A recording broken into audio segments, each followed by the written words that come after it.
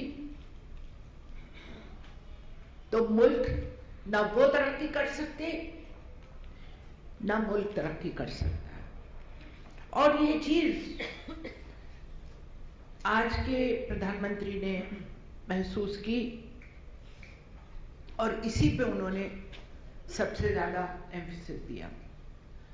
جہاں تک میرا تعلق ہے، میری خوش قسمتی ہے کہ میں اس گھرانے میں پیدا ہوئی کہ جہاں تعلیم سب سے زیادہ اہم تھی. میری دادی جو مولانا ابوالکلام آزاد رحمۃ اللہ علیہ کی بڑی بہن تھی، ان کے والد نے جو تعلیم اپنے لڑکوں کو دی وہی تعلیم انہوں نے اپنی لڑکیوں کو بھی دی. اور میں آج کی بات نہیں کر رہی، 100 برس پہلے کی بات کر رہی ہوں. تو آپ اندازہ لگا سکتے ہیں کہ میں نے کس ماحول میں آنکھیں کھولی. مذہبی لوگ کہتے ہیں کہ مذہبی ایسی سوچ ہے کہ اگر مذہبی لوگ ہوتے ہیں تو وہ اپنی لڑکیوں کو تعلیم نہیں دیتے. میں یہ بات نہیں مانتی، اس لیے کہ مولانا آزاد کے والد سے زیادہ جو پیری مدیری کرتے تھے اور کافی حد تک سخت اپنے بچوں کو سختی سے پالا، مگر تعلیم میں کوئی فرق نہیں کیا لڑکے اور لڑکی میں. ظاہر بات ہے کہ رسول اکرم کو بھی اللہ کی طرف سے پہلا پیغام اقرا آیا تھا، پڑھو. تو کتنی اہمیت ہونا چاہیے ہمارے گھروں میں، ہمارے سماج میں علم کی. میری دادی کلکتہ میں رہتی تھی. بھوپال میں عورتوں کی حکومت تھی، وہ بھی 4 پشتوں تک مسلمان عورتوں کی حکومت تھی. اور ان میں جو سب سے آخری فرما روا تھی سلطان جہاں بیگم، وہ علی گڑھ مسلم یونیورسٹی کی چانسلر تھی. انہوں نے میری دادی کو تعلیم نسواں کے بارے میں لیکچر دیتے ہوئے کسی کانفرنس میں سنا. ہو سکتا ہے علی گڑھ ہو سکتا ہے حیدرآباد ہو سکتا ہے لاہور ہو، یہ مجھے نہیں معلوم. مگر وہ اس سے اتنی زیادہ متاثر ہوئی کہ ان کو انہوں نے بھوپال آنے کی دعوت دی اپنے پورے خاندان کے ساتھ. کہا آپ یہاں مائگریٹ کریے اور میرے یہاں، میرے شہر میں، میری ریاست میں آپ لڑکیوں کی تعلیم کی ذمہ داری اٹھائیے. ان کو ڈائریکٹر آف ایجوکیشن بنایا. یہ بہت پرانی بات ہے، 80-90 سال پرانی بات ہے. تو میں نے آنکھ کھولی تو میں نے گھر میں اپنی دادی کو صبح تیار ہو کے اپنے دفتر جاتے دیکھا. میری خالہ اسکول میں ٹھیک پڑھاتی تھی، ان کو میں نے تیار ہو کے اسکول میں جاتے دیکھا. آنکھ کھلی تعلیمی ماحول میں. اور اس کے علاوہ آزادی ملنے کے بعد مولانا آزاد اگر چاہتے، ایسا کہا جاتا ہے کہ پردھان منتری پنڈت جواہر لال نہرو نے ان سے کہا تھا کہ وہ پریزیڈنٹ آف انڈیا بنے، مگر انہوں نے کہا کہ نہیں، مجھے تعلیم کا محکمہ چاہیے. کچھ جن حالات سے ملک گزرا تھا،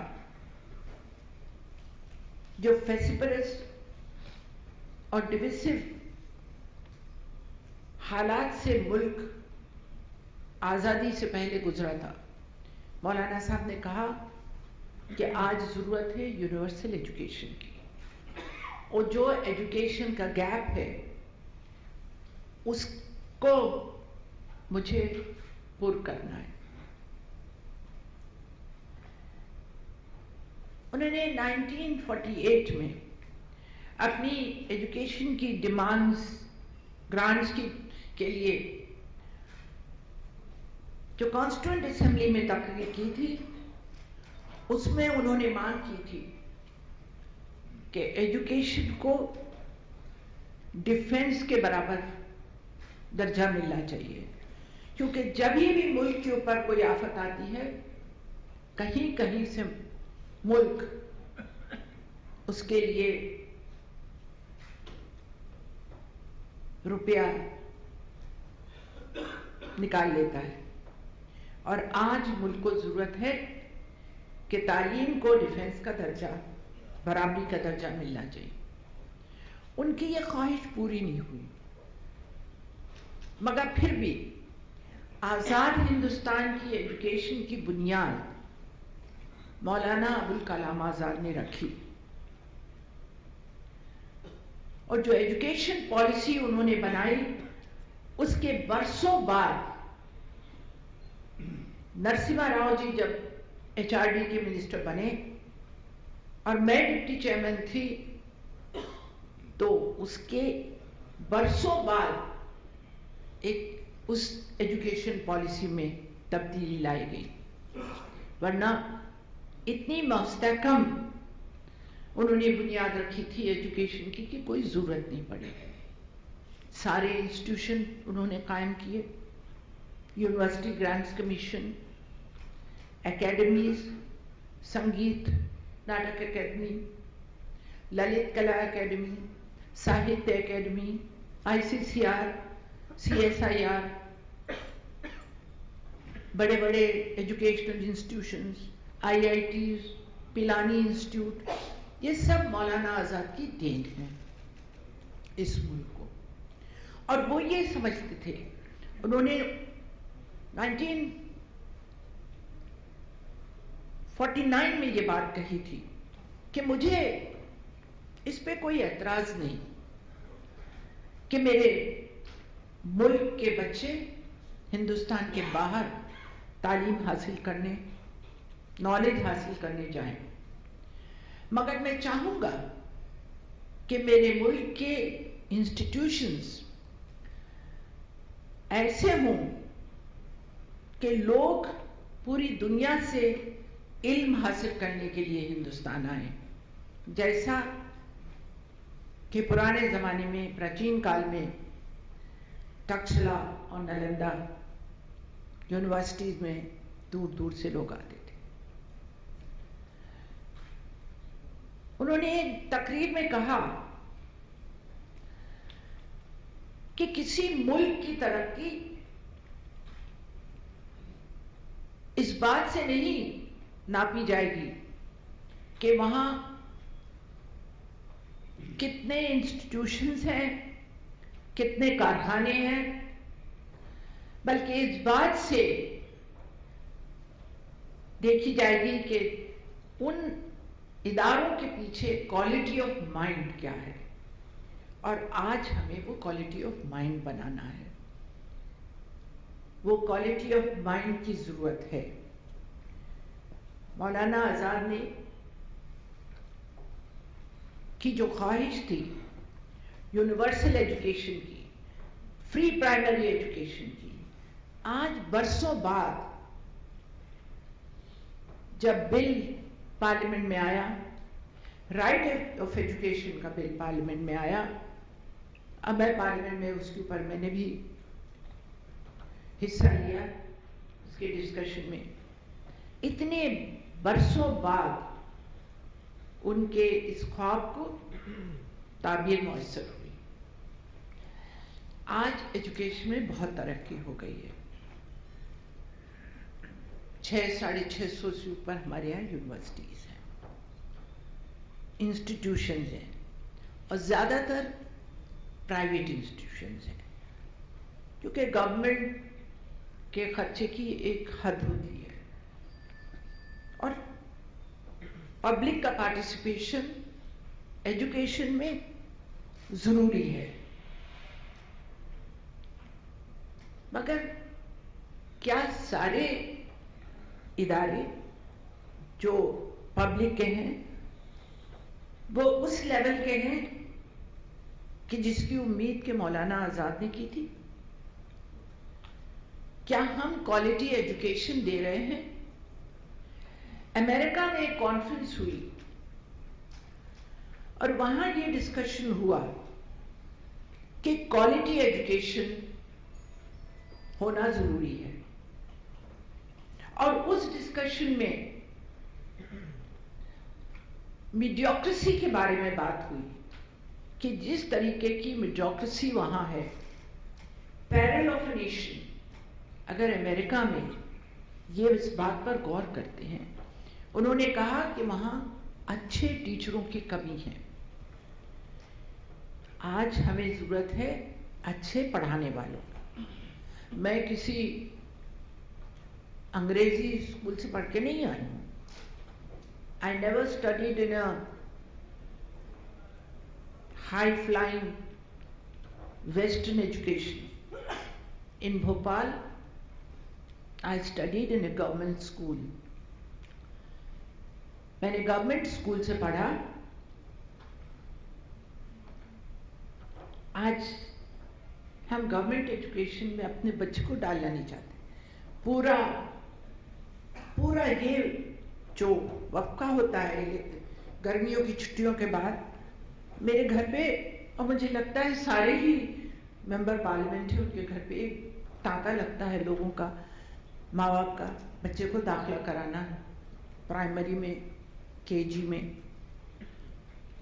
کیوں نہیں سرکاری انسٹیٹیوشن اس قابل ہوتے؟ سب کو کیوں نہیں, سارے بچوں کو, ان کے ماں باپ کو شاید پیدا ہونے سے پہلے ہی بچے کی فکر ہوتی تھی کہ یہ پیدا ہوگا تو کہاں داخل کریں گے, کہاں پڑھائیں گے.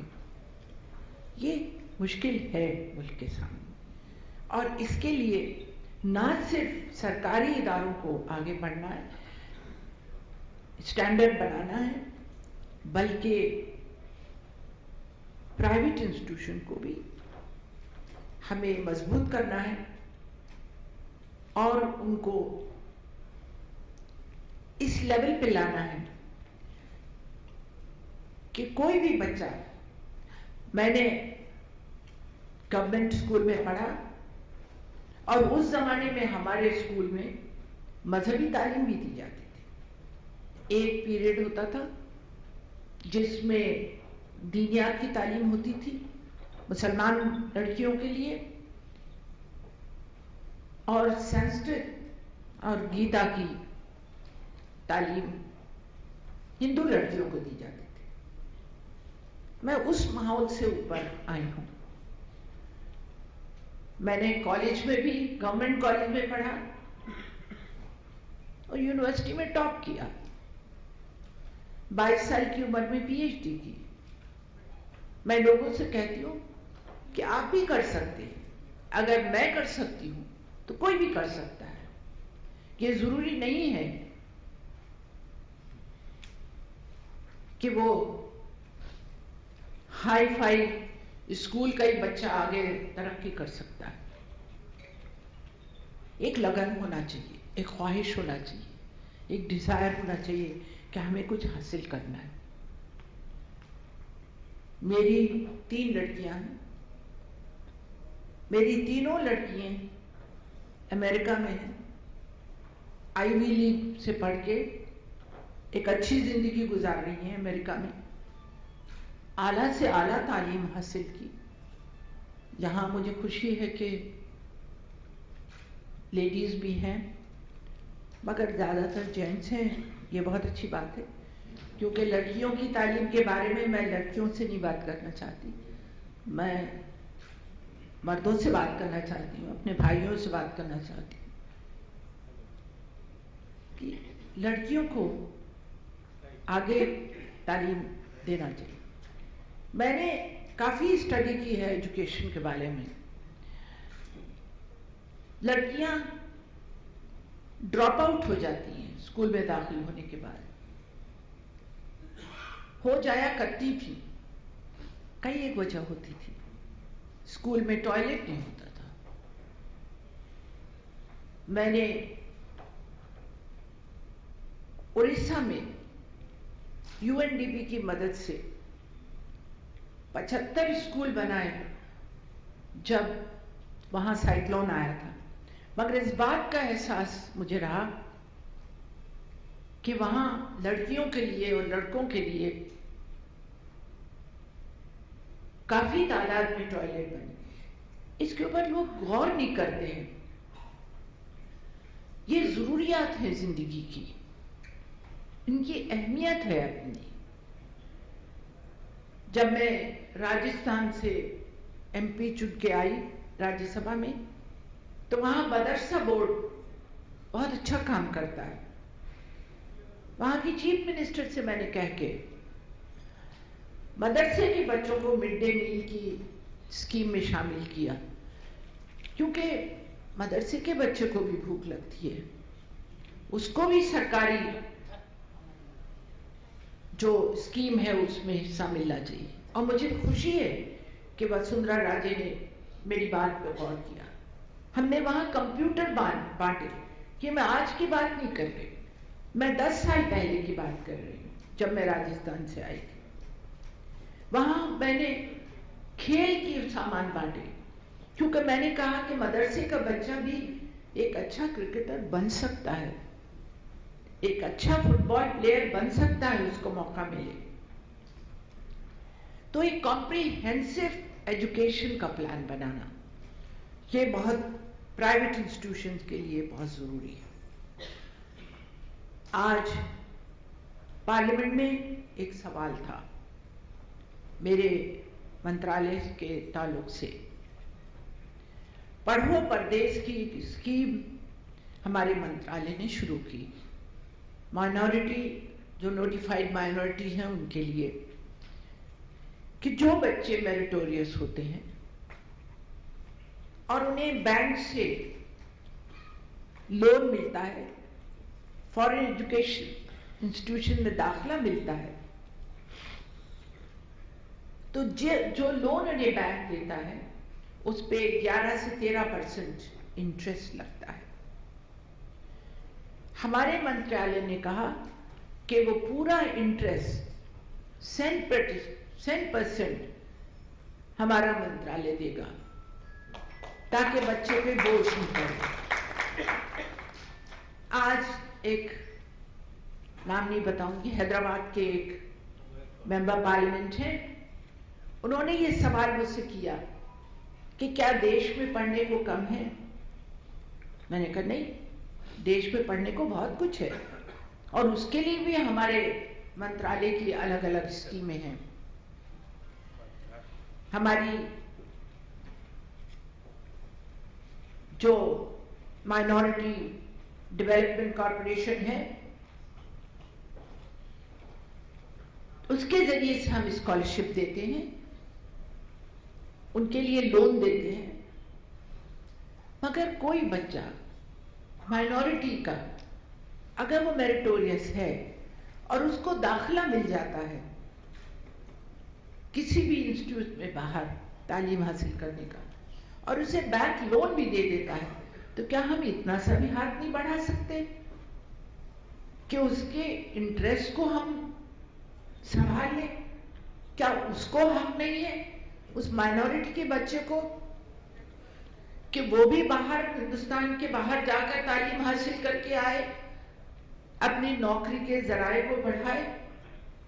کیا یہ صرف حق انہی کا ہے جن کے پاس پیسے ہیں؟ اور مجھے لگتا ہے کہ پارلیمنٹ میں اس چیز کو لوگوں نے پسند کیا. ہماری یہ حکومت لوگوں کو ہو سکتا ہے کہ کچھ دن میں فکر ہوگی، نئی سرکار ہے، نئے لیڈر ہیں، ہو سکتا ہے نئی پالیسی ہو، مگر میں آپ کو یقین دلاتی ہوں کہ جو اسکیمیں ہماری چل رہی ہیں اس سال کے بجٹ میں ہمارے منترالیہ کو 200 کروڑ روپے کا اضافہ ہوا ہے. اور جو بات آج پارلیمنٹ میں اٹھی، جو مجھ سے سوال پوچھا کہ آپ جو اسکالرشپ دیتے ہیں ان کی ویلیو کب ہوتی ہے، ان اسکالرشپ سے جو SC/ST کے اسٹوڈنٹس کو ملتا ہے. میں نے کہا یہ بات میں نے ہمارے فائنانس منسٹر کے سامنے رکھی ہے، اور میں نے ان سے کہا ہے کہ وہ ہماری گرانٹ اس سلسلے میں بڑھائیں تاکہ کوئی ڈسپیرٹی نہیں ہو، فرق تفریق نہ ہو بچوں میں،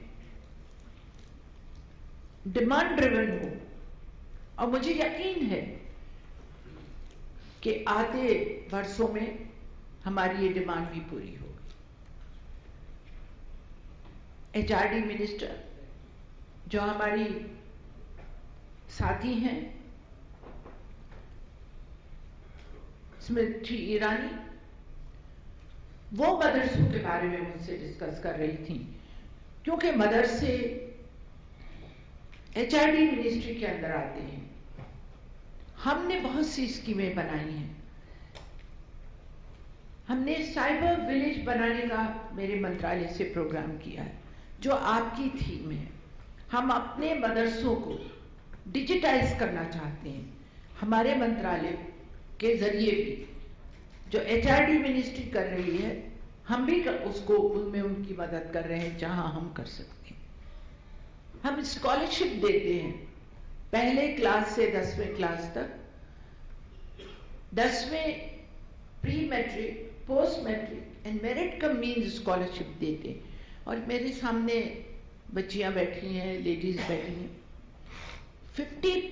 30% منیمم ہے جو لڑکیوں کو اس میں دیا جائے گا، مگر یہ صرف منیمم ہے، بیس ہے، اپر لمٹ نہیں ہے، اپر سیلنگ نہیں ہے. اور مجھے اس بات کی خوشی ہے بتاتے ہوئے کہ 11ویں پلان میں اور 12ویں پلان میں لڑکیوں کو 50 اور 55% پری میٹرک اور پوسٹ میٹرک اسکالرشپ ملے ہیں، کیونکہ وہ اس پہ پوری اتری ہیں. اور میرٹ کم مینز میں بھی انہیں اسکالرشپ ملے. اور خاص طور پہ لڑکیوں کے لیے ہماری اسکیم نئی روشنی ہے، جن میں ان کی کیپیسٹی بلڈنگ کرتے ہیں. لڑکوں کے لیے ہم نے کیپیسٹی بلڈنگ کے لیے ان کو اسکالرشپ دے کے 10ویں اور 12ویں تک پڑھا کے جو ووکیشنل ٹریننگ لینا چاہتے ہیں ان کو ووکیشنل ٹریننگ دیتے ہیں. 800 ایسے ووکیشنز ہیں جس میں سے وہ چوز کر سکتے ہیں، اور اس کے لیے ہم ان کی مدد کرتے ہیں تاکہ وہ اپنے پاؤں پہ کھڑے ہو جائیں. جو بچے آگے پڑھنا چاہتے ہیں ہم ان کو آگے تعلیم دینا چاہتے ہیں. ہمارا ملٹی سیکٹوریل جو پروگرام ہے اس سے ہم انفراسٹرکچر بناتے ہیں، اسکول کی بلڈنگ بناتے ہیں، ان کو کلاس رومز بنا کے دیتے ہیں جو آلریڈی وہاں اسکول موجود ہیں.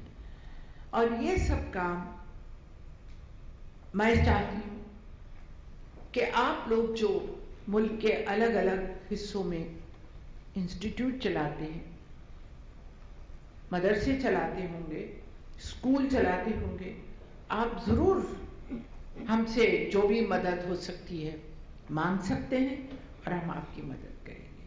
آج جب تک ہمارے بچے اعلیٰ تعلیم حاصل نہیں کر پائیں گے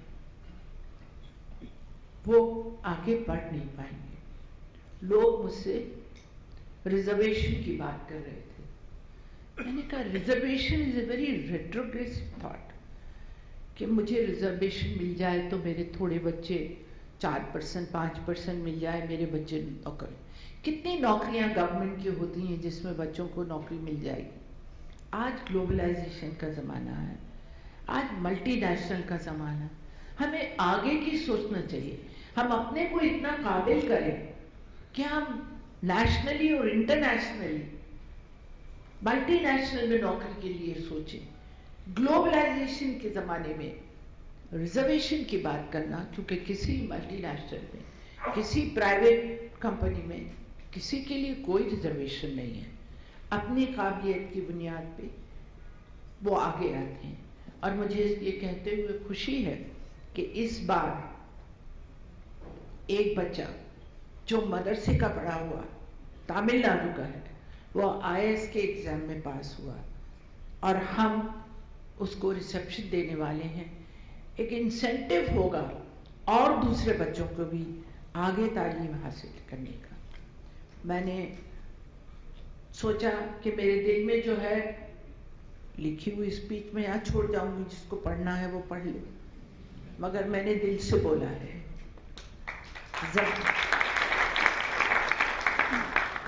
جو میری خواہش ہے, جو میری امید ہے, مجھے اللہ تعالیٰ نے یہ موقع دیا ہے کہ میں کچھ خدمت کر سکوں.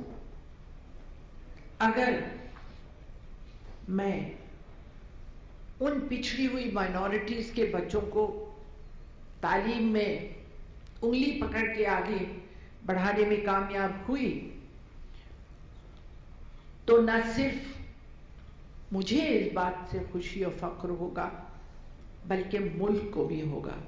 کیونکہ کوئی ملک ترقی نہیں کر سکتا اگر سماج کا ایک جز پچھڑا ہو. اور یہی بات نریندر مودی جی نے بار بار کہی ہے, سب کا ساتھ سب کا وکاس.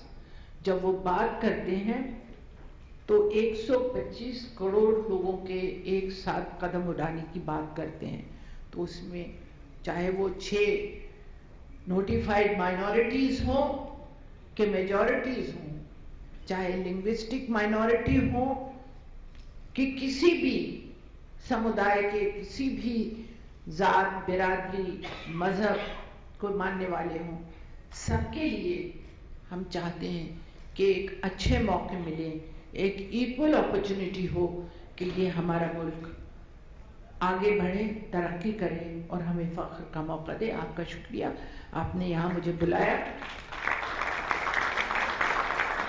میں ایک معافی مانگوں کہ میں صبح نہیں آ سکی, کیونکہ انوگریشن تو صبح ہونا چاہیے تھا, مگر میرا سیشن چل رہا ہے, اور سیشن کے زمانے میں ہم لوگ صبح کے وقت کہیں باہر نہیں جا سکتے کیونکہ پارلیمنٹ میں پہنچنا ہوتا ہے. اس لیے میں نے شام کا وقت چنا, اور سیدھی میں پارلیمنٹ سے آ رہی ہوں, اس لیے آپ سے اجازت مانگتی ہوں. بہت بہت شکریہ.